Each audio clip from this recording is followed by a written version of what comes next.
One of the things that happens with artists, and we develop it over years, but it's the ability to see.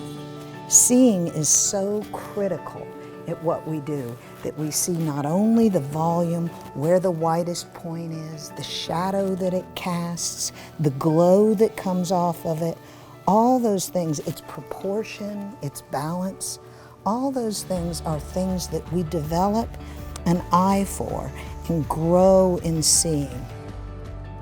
Celebrate things and change things that could make them better. You know, creativity is just the process of having freedom in decision making. It's probably, I don't know, 13 or 14 inches tall. And so now I'm going to start to compress the wall and stretch and change the shape.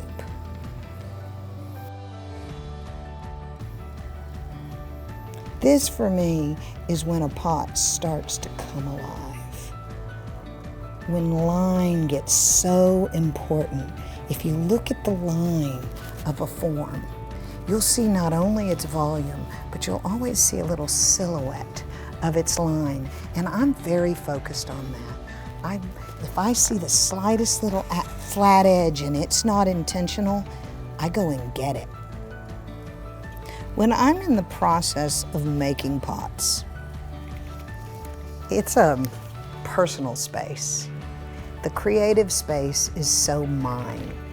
I get into a flow. Everything begins to move so freely, and I lose all sense of time. I become absolutely captivated in what I'm doing.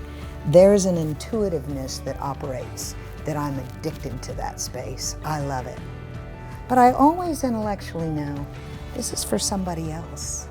So there's like this integration of allowing myself creative freedom, but at the same time knowing that it is ultimately somebody else that's going to enjoy the creation, that's going to enjoy the pot.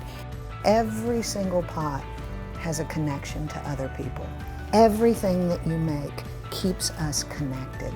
And I probably wouldn't do it if there wasn't that kind of connection going on.